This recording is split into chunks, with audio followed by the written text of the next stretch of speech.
quite encouraging to see the turnout, not too shabby of a turnout for a topic that is happening at the World Economic Forum for the very first time, that being the care economy.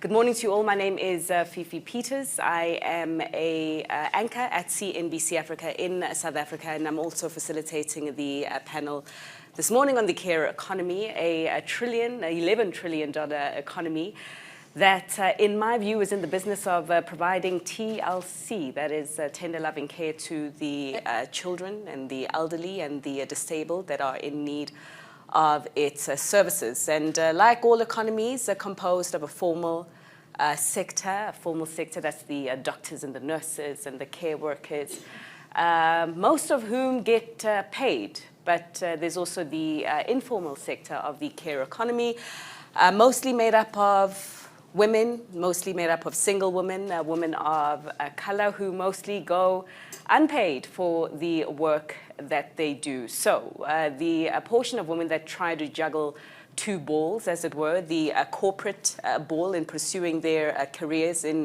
at work, while also taking care of home, is quite dominant in the sector, and most of them do it and be superwoman quite well.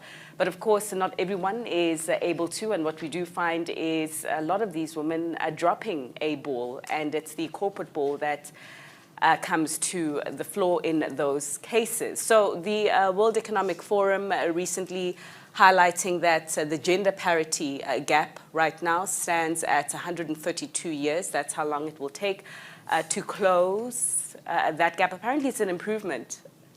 It's an improvement. It's 4 years less, but yeah, it's certainly not a number that you smile at. It's still way too large, and just being a consequence of the corporate ball being dropped and some of these working women choosing to take care of the needs at home. We also know that in the informal or unpaid care work also comprised a lot of migrant workers seeking greener pastures elsewhere, willing to do anything and everything to get those greener pastures, opening themselves up to quite a number of vulnerabilities, particularly the vulnerability of exploitation and low pay. So the question that we're asking and the topic that we're discussing today is how to realize this $11 trillion potential of this economy, and more importantly, how to capitalize on its ability to create jobs. Millions of jobs, according to the ILO, 269 million jobs by 2030, if we get it right. And by getting it right, I'm talking about creating quality jobs that are able to advance social mobility and also close that shocking gender gap. And so I'm looking forward to the discussion with the panel, and if I can just introduce them to you right now, starting with the gentleman on my left, Mr. Desmond Lee. He's the Minister for National Development and Minister in charge of Social Services Integration of Singapore. Seated next to him, His Excellency Mr. Gilbert Humbo, the Director General of the International Labour Organization in Geneva. And then we also have seated next to him, Ms. Marjorie Krauss, the founder and executive chairman of APCO Worldwide, headquartered there in the USA. And last but not least, Ms. Marai Chatterjee, the chairperson of SIBA, Cooperative Federation, that is the Self-Employed Women's Association in India. There'll also be an opportunity for you as audience members to ask questions and engage with the panelists, and I'm certainly looking forward to that when we open it up to the floor. Just feel free to provide any comments you think will be useful in constructing a well-functioning care economy that we are discussing. So with that said, I'd like to begin the conversation and ask an opening question to all the panelists about the business case for the care economy in your respective views, as you see it from your vantage points. Can you state what that business case is for investing in the care economy and the potential return? Minister Lee, beginning with you, sir. Thank you, Fifi. You know, Singapore is a city-state. We're 728 square kilometers. We're 2% of Switzerland's size. But we have about 2/3 the population. So that's a comparison. And we have no resources other than the industry of our people. And everything we've managed to achieve in our city-state is because of human potential, and human potential of everybody, of all gender and of all ethnicities. And so there is a strong socio-economic case to invest in the care economy. It has enabled wellness, it has enabled families to be supported, it has enabled the people to, especially sandwich generations, to care for their elderly parents and their children, and sometimes even their grandchildren, while pursuing their aspirations and dreams through work and through other opportunities. And so there's a strong social case for it, but also a strong economic case. It has enabled workforce participation rates to go up in a city where manpower is very tight with many unfilled jobs. Employers looking for Singaporeans. Even if you try to supplement from overseas, you just don't have enough people to do all the work that's needed. So we have to maximize workforce participation, both men and women. And female workforce participation in Singapore in recent years, about 75% of those between the ages of 25 to 64. It lags behind men, but we still want to keep pushing that up. And so there's a strong manpower case for that, or workforce case for that, but also a strong economic case from the point of view of preparing the next generation. Mm-hmm. And evidence has shown us very clearly the importance of investing in childcare.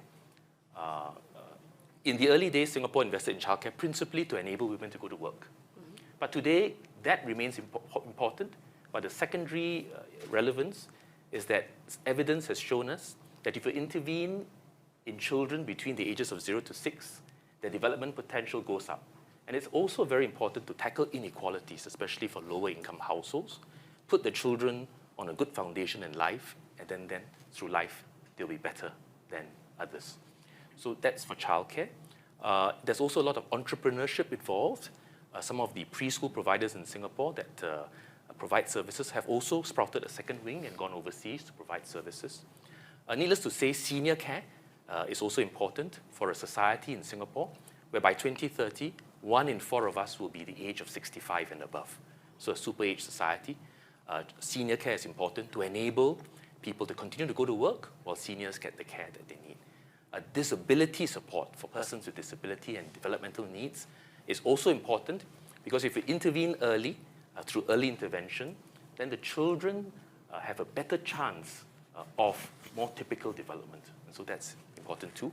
And finally for us, looking at stubborn inequalities, the social sector, the social care sector, social work, social professionals, counselors, social workers. This is an area where we see a lot of mature societies flourishing, but with stubborn inequality for those that are stuck at the bottom.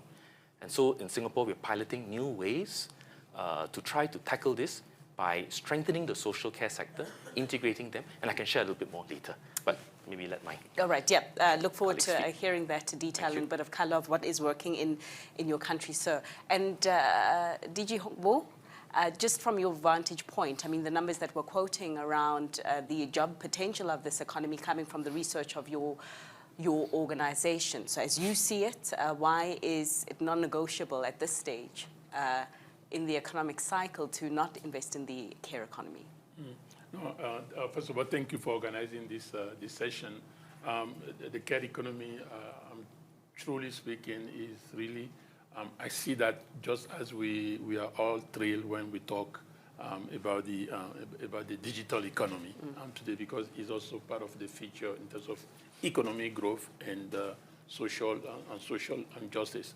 I think in your introductory remarks, you made the business case. In fact, when you look at it today, we have the unpaid side of the care economy and the paid side. When you look at the unpaid side, we all know it. 75%, 3/4 of the work is being carried by women. Mm-hmm. So at the same time, you quoted the wealth data in terms of closing the gap, the gender gap, which is still quite a lot of work to do. So if you really want women to be back to the workforce, we need to invest and giving them that flexibility and moving from unpaid to unpaid work. Then if you look at the paid care work industry today, we have 381 million workers in the sector, and two-thirds also are women. So the link between the business case in the care economy and the gender and inclusion is a huge one. And talking about inclusion, I'm very glad you mentioned it as well, is the direct link between the care economy and the migrant workers. And today, we know very well that in the major part of the global north, we have skill shortage, including in the care economy. So this is an opportunity to again ensure we have some kind of mobility from the care economy or from the migrant workers to the care economy and vice versa. So for us in ILO, the challenge is not too much making the case of the business case, is rather the urgency, the sense of urgency that we have to attach to the issue. And we estimated, quite frankly, between now and 2035, if we really want to close the gap, you will need an investment of a little bit more than 5 trillion a year. Our research department estimated at 5.4 trillion investment in the year, which is huge. We talk about somewhere around 4% of the GDP on that. However, we also know that if we live up to that challenge, the potential for job creation is so huge. Not only in the childcare that the Honourable Minister insisted on of course the care for we all are aging population, and we all of us are going to need special care one day, and so the care for elder people is also the second dimension, and investing in the infrastructure. And just before we got in, I think we were talking about those infrastructure should not be based only on the model that we know very well, which is the global north model. So, and I'm very glad about the example that you were giving, Excellency, that we need to look at the setup in the different regions, different countries, and adjust our investment accordingly. And if we have those investments, we believe it's a booming sector from economic viewpoint. Right. Marjorie, prior to coming into this room, you were sharing your personal story of being a woman who had children and becoming a mother and taking those skills that you learned as a mother to build a business that you have been now operating for 40 years plus. Talk to us about that, just as you see the care economy and the opportunity it presents. Right, so I'll leave the macro and the policy to the other speakers, because I certainly have opinions about them, but I think it's important to bring it down to kind of real life work experience, and that's maybe one reason I'm on the panel. So I'll talk about my own experience, but also my company recently, because we're globally the largest majority women-owned firm in our field, also did a study that we came up with a Marshall Plan for moms that we're giving to business of ways to address some of these care issues. And I think it's really important for, first of all, in this study that McKinsey just did, 1 in 3 women say that we're thinking last year about downshifting their careers. So if you think about the gap of all the women out there and what they're contributing, if 1 in 3 are concerned because of the pressures of trying to balance work and life together, it is a huge challenge. So from my own experience, I mean, I had the support of a husband and also some flexibility in terms of trying to deal with things. But childcare was a constant pressure, and guilt that factors into that also affects the way, if you want to do your job well, you know, what you're thinking about every day, because you're constantly, it's in the back of your head that there are certain responsibilities you have that you have to deal with. And if you have a growing business at the same time, and mine was global, so it was complicated because I was on a plane a lot, you know, how do you balance those things? And so the idea that we're now focused on the care economy and what all these pressures bring is really important. And I wanted to relay that to kind of my own experience, not just personally, but you know, now we employ, you know, maybe 500-600 women around the world. And during COVID, watching the struggle for these women who were trying to work from home, you know, with no childcare, if they had childcare before, do their jobs well, and then, you know, not give up, was a real challenge. And I think it brought to light a lot of the issues we're talking about now and how important it is. And the consequences of mental illness and stress and everything else is all, and it has a financial impact on society. So not only are we taking women out of the workforce, we're causing pressures that require other kinds of assistance. So I think this is a huge issue. And one of the things that I also think I don't want to get lost in this conversation is I think there's a difference between professional women who are struggling the way that I just explained, but there's even a bigger issue for the women who are hourly workers and who do not have the luxury of flexibility. And we forget them a lot in these conversations. And I want to make sure we don't in this one, because you know, they are, in essence, paid care workers for the most part.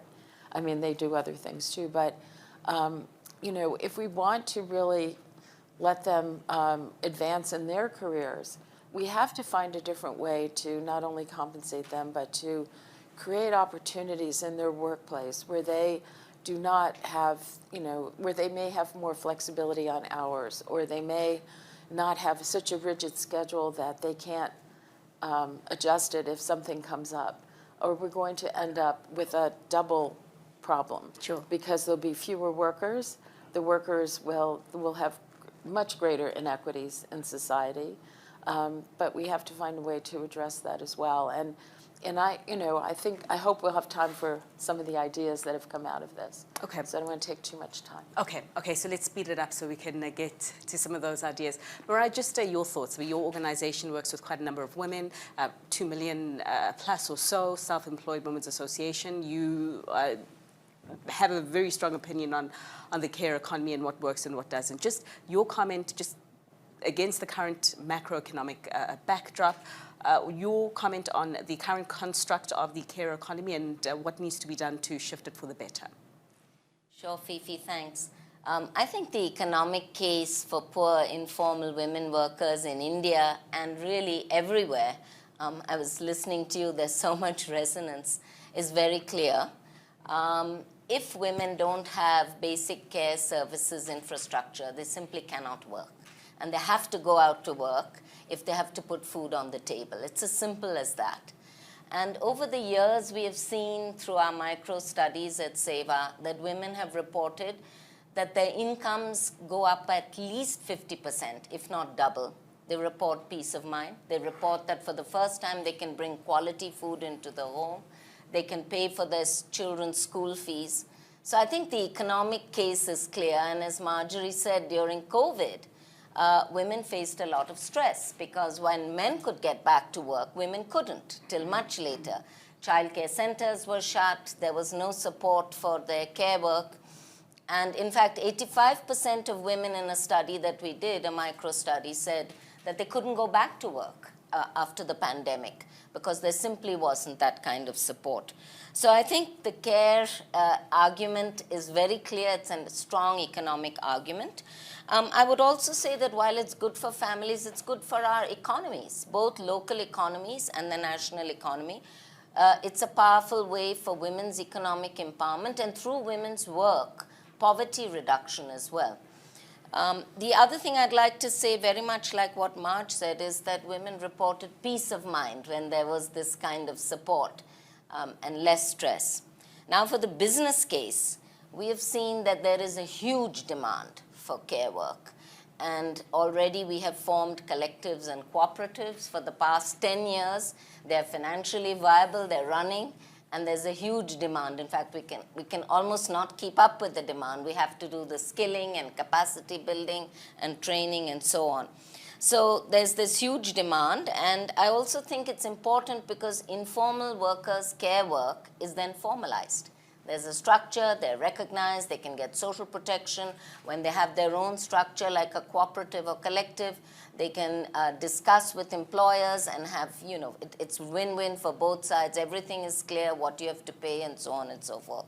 And even during COVID, because of the relationship built up through the cooperative leaders were able to negotiate with the employers. Even when women could not go out to work, the employers did support them through that difficult period. So I think both the economic and business case is clear, but I would also like to say there's a clear social case. We're talking about the gender gap. If we want to reduce gender inequalities in every country on the globe, then this is the way to go. Invest, invest, invest. Except there's quite a number of sectors in the economy right now, and areas in the economy right now that are asking for investments. I mean, we learned when we arrived at the World Economic Forum that it's this cost of living crisis and the climate crisis that are in urgent need of attention. And now we're saying that other areas are also in need of attention, but it's a tough balancing act. So perhaps, DG So, your view, I mean, you told us about the amount of money that is required to really fulfill this sector's potential on a yearly basis, but this is against competing demands. So just ideas about how that investment can be channeled into the economy when everything else is also asking for attention. Actually, I'm not.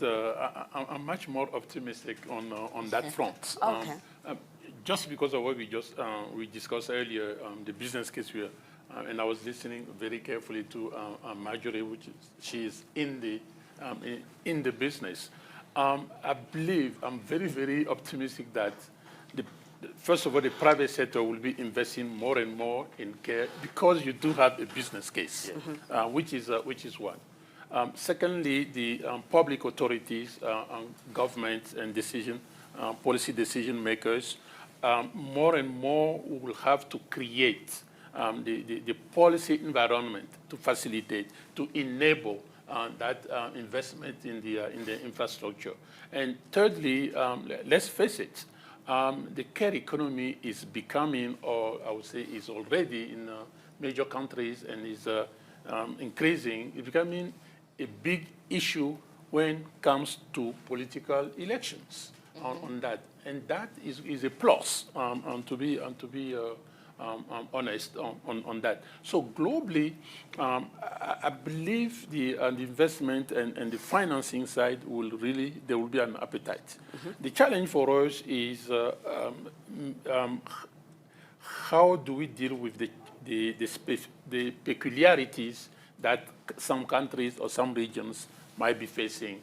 And what we're talking about and the impact on COVID, even before COVID, if you look at that in the larger perspective, is really how do you deal with the need of care services in the informal economy, knowing very well that in the global south, we're still talking in many cases 60 to 70% of the economy of the workforce that is in the informal sector, and providing the services and being able to get the financing in those circumstances.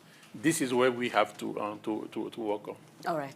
Marjorie, your ideas, perhaps time for it now. And especially also, given the fact that COVID, it's the recovery post-COVID still, but also this looming recession, whether it happens, whether it doesn't happen, how does that amplify the challenges in investing in national care systems right now and the ideas of overcoming that?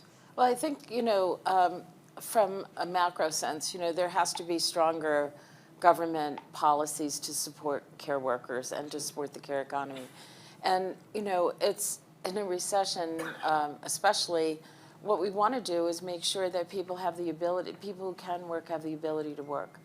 And so it has a chain reaction. And if we don't do something to support that, we're going to find that as we're talking about all these things here about the growth of technology, the growth of all, who's going to do that? You know, it's the workers who are going to do it. How are they going to do it? How are they going to be trained? How are they going to be reskilled? All of these things require investment, yes, but if they don't have the time and the mind space to go do it, they can't do it. And this underscores everything else to me. It's like so basic. It should be a basic human right. And so we have to find a way to deal with it. So getting practical, though, which is, I can't solve the problems of the world, but I can solve the problems maybe in my backyard. So we've experimented with a few things that we think address, you know, we did a survey of 1,000 women in the U.S. from all sectors, and, you know, we came up with some ideas. And one of the things we did, which I hope if people are listening, they'll copy, we started a program called Encore.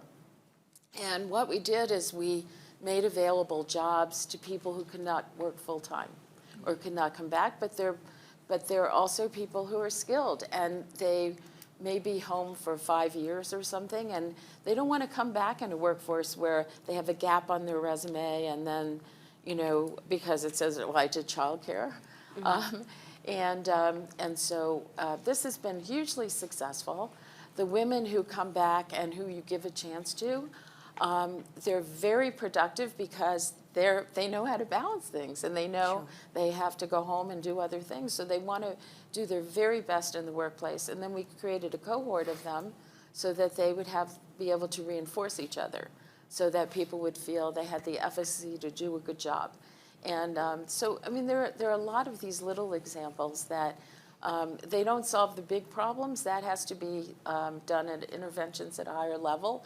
But there are probably a dozen things every company could do that would help. And that's just one example. Okay. But there are a lot of other examples. And I would reference this Marshall Plan for Moms because it was written for corporations about things you could do to help your workers. And it's on the website. Okay, okay. The website, the name? Well, you could go to APCO's website, or there is an organization called Marshall Plan for Moms. Okay, okay. So we are going to open up the discussion to you as the audience in just a few minutes. Get your thoughts on what we have been discussing. But just to add to what Marguerite had said, I mean, some of these solutions need to come at the higher level. So that's your level as government. And I'm just wondering how you are thinking about a framework that can perhaps improve some of the protections provided by the care economy, formalize some of that work a lot more, and invite more private sector participation, because one can argue that you can't do it alone. Yeah, thank you, Fifi. I mean, I hear Marjorie, but actually people like Marjorie and Ms. Chatterjee work on the ground. You're really at the front lines, and you know what the issues really are. And government has a responsibility to partner you on the ground, whether enterprise or NGO, to be able to provide support for the care economy more effectively. And let me just focus on two ideas that we've implemented in Singapore and get views and gather more ideas from other people. As I said earlier, early childhood education for us is critical for a number of reasons. First, it helps women enter the workforce if they wish and give them caregiver respite. Second, it develops children to their fullest potential at an early age, good start in life. Third, it helps us tackle stubborn inequalities. And we see a clear difference between children from lower-income households and children from more well-endowed households. And early childhood education is one of many interventions that we need to undertake holistically. So that's three reasons, right? So in Singapore, we invest about $1.8 billion a year on preschool to make it affordable. But preschool education is provided by the private sector, by social enterprises, by faith-affiliated organizations, and by NGOs. But government needs to partner the people at the front lines so that there's proper urban planning and siting of care facilities, because childcare is very local, hyper-local. You don't want to be able to travel far to place your child in a preschool before you go to work. So it's highly local, and urban planners have a responsibility to support enterprise and NGOs who provide preschool. So for us, by investing a lot in early childhood, we have made it more affordable for lower income households whom we want to encourage. So for instance, if a household in Singapore earns $3,000 and below, that's about 2,000 euros, 2,100 euros and below, full day childcare from Monday to Saturday from 7 a.m. to 7 p.m. costs $3 a month for full day. And if it's half day, That would let's solve say, a lot of problems. Yeah. so I know other places like Germany also have very affordable preschool, as well as Switzerland. And if it's half day, it's $1 a month if you earn 3,000 and below. But there's significant investment. But we also need to work with the preschools to level up their carers. Because just because you have a formal care sector doesn't mean that they will have better wages and better work conditions. So government will work with these partners, provide training programs for all preschool teachers, wherever they come from, so there are pathways to higher pay with higher skills and higher capabilities. Right. And because a lot of it is government funded, we make sure we push salaries up, keep them competitive. For the lowest income households, what we do is we work with the public hospitals. And because Singapore, we are small, we have data. Of course, we get consent. And any mother who's expecting a child, and we know they're from lower income households, we approach them through the ONG, so the doctor that sees them in the clinic, and invites them onto a program known as Kickstart, government-funded program supported by social sector. We invite them to join the Kickstart Club, and before the child is born, the pediatrician, the gynae, nutritionists, and early childhood educators visit them at home once a week or once every 2 weeks to make sure the home is ready. Now, many of these low-income households may need more support in terms of nutrition, home readiness to receive their child. And after the child is born, we encourage them to put the child in infant care or child care, or attend community-based services and programs to help father and mother and child to bond and give them parenting skills. And then, of course, we help them with affordability all the way through. And so that's the Kickstart program. And the other program that we have, taking a family-centric approach, and now from the social sector, social workers, counselors, therapists, social workers, again, a lot of women participation in this sector because they're very, very good at working with families. And so that's one sector, but the sector they're working with also involve a lot of women, low-income women in the lowest income families in Singapore with stubborn inequalities. And so with consent, we bring these families who live in rental housing onto what we call a ComLink program, community link program, where with consent we get the data from across government, build a thorough picture of the family's complexities, work with each and every one of these 15,000 families to work out a customized roadmap for each family. For the first time, listening to the family instead of imposing government conditions upon them or social work conditions upon them, and then using that orchestrated system to help marshal government programs from the VWOs, from faith organizations, to help push them to their aspirations. Okay. So two ideas. Okay, Sorry. Minister, I'm going to jump in there. Ma'am, I see that you want to make a comment, Yeah. but can I just also open it up to the audience right now? If anyone has a comment in the audience, any questions that you'd like to ask the panel?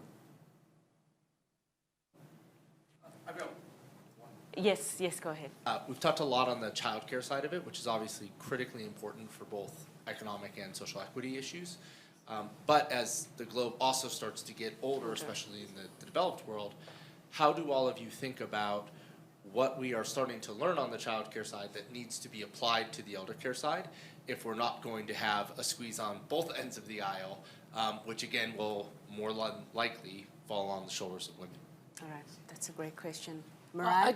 I would just, do you want to start? Or do you want me You to can go ahead, but I wanted to say something on the earlier point and policymakers and models, but I'll come right. back to that. So Okay. why don't you go No, I ahead? think the same things apply, absolutely. And, we heard the term sandwich generation. The workers, that's, if you don't have children, or even if you have children, you also, as your parents age, have ailing parents. And I think many of us have had the responsibility for a parent who cannot take care of themselves. And that, or they move in, And you have the same challenges because there's care that's required, there's a shortage of workers, or it's very expensive, and you have to figure out how you're going to handle that, and it's the same stresses. So all the programs that we're talking about that really deal with childcare can deal with, it's the same issues as far as I'm concerned with elder care. Okay. So essentially the same script, a different cost. Can I come in, Fifi? Yes, please go ahead. So I just wanted to say that in countries of the global south, like my own, I think we have just been scratching the surface on elderly care. And it's not just elderly care, it's care for people, children, and people with special needs, palliative care. There are whole areas of care that are yet to be, we have to go much deeper into them. I think one of the challenges is, as Director General has said, what do we do about people who can't afford to pay or who can pay very little, cannot cover the full costs? As I mentioned, our cooperative for elderly care caters to middle-class families, and there's no problem there. There's livelihood, and it's a win-win situation. But what about poor working women in the global south? I think that is a big challenge, and governments have yet to put their heads together and work out ways forward. But I also wanted to, before, if it's okay, Fifi, just go back to the models and just say that, your point is right. There are a lot of demands. But I think in countries like mine, one of the big real issues is falling female workforce participation rate. And our policymakers are extremely concerned about that. So that is one sort of opportunity, if you will, for promoting care. And the other is to change mindsets of policymakers. When we speak to policymakers in India, they still say, childcare, elderly care, isn't that something that you're supposed to take care of your own children at home? Isn't that what good mothers do? So, that kind of mindset change also, we have a lot of work to do. And the one way we do it is to show what's workable on the ground, what are the kinds of models. So, for example, in India, we have the largest childcare program in the world called the Integrated Child Development Scheme. So there is an infrastructure. So we're trying to work with the local authorities to show that here you have the basic infrastructure, you have the care workers in place, they're trained. So for the extra 3-4 hours, according to women's working hours, this is what it will cost. And it's not a huge amount.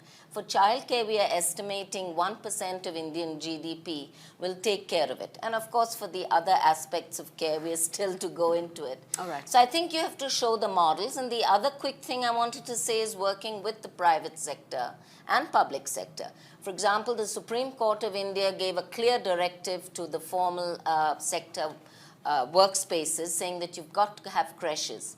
They have no idea how to run them. So they come to our cooperative, we run them. The women are able to pay 10 times what our members can pay. And from those monies, we're able to cross-subsidize other care. Okay. So there are these kinds of models that we need to explore. And just to conclude, the International Trade Union Confederation, it's a large trade union organization, has done an excellent study of several countries and several models. So there are ways forward, and there are ways to, speak to our policymakers and legislators. Okay. Thanks so much for those insights. The question to the gentleman here. Yeah, in most countries other than the US, there is some kind of a solution. Margie, I'd be interested to hear your thoughts, particularly as it relates to the US. We've tried so many different programs, but at the end, the lawyers stop us because there's a liability. Insurance companies won't provide insurance. And of course, there's this informal, and even a formal economy where you can develop relationships with creches or home care or different kinds of programs. But then the attribution goes right to the company, and that's where it ends. Yeah, I think, I'm sitting here thinking, well, one solution is everybody moves to Singapore, but I guess that won't help because we'll overload the system. Because certainly the things you described, I can't even imagine them happening in the U.S., and I'm embarrassed to say. But I do think that it's going to take a collective effort to change the rules. And, we face this also if you want to have on-site childcare, for instance. There's a huge liability to the company because of the way the laws are. Mm-hmm. And so a lot of companies shy away from doing that. There are disincentives actually to solving this problem. And I think it's going to take some collective action to fix that. And it's definitely, you know, what you were saying about the minds of the policymakers. I mean, I've been in business for a long time, and I've faced, you know, there is this presumption that women should be home taking care of the house. And so, you know, it is very hard to get some of the more traditional thinkers. I think age, the changing population will help that a bit. I think as we have younger people who are brought up a little differently and who have a different relationship between men and women, that will help. But those are long-term solutions. If we're going to do interventions now, which I think are really important, we just need leadership to do it. Okay. And I think it's on that point that we'll leave the discussion, because it does open up room for a follow-up discussion on the care economy, perhaps on another platform, perhaps on a similar, on this platform this time next year. I'd like to thank the panel for their insights and certainly laying the foundations and perhaps even putting in some ingredients as they see it that could improve the functioning of the care economy. Minister, I'd like to say that could you please get your Home Affairs Ministry standing by, because a number of us might be migrating to your country as a result of what is working where you're doing. But I'd also like to thank you as audience members for sitting in on this and also participating. Just one last thing as we do close this discussion. The World Economic Forum, so they do a lot of work on this, and if you would like to get involved in any of the efforts to close the global gender gaps, which I'm sure you do. The forum has several initiatives several initiatives that your organizations can engage with. You can find them by scanning on the QR code. If you just look behind you, it's up there on the screen. But with that said, thank you to yourselves, and could you please join me in thanking the panel.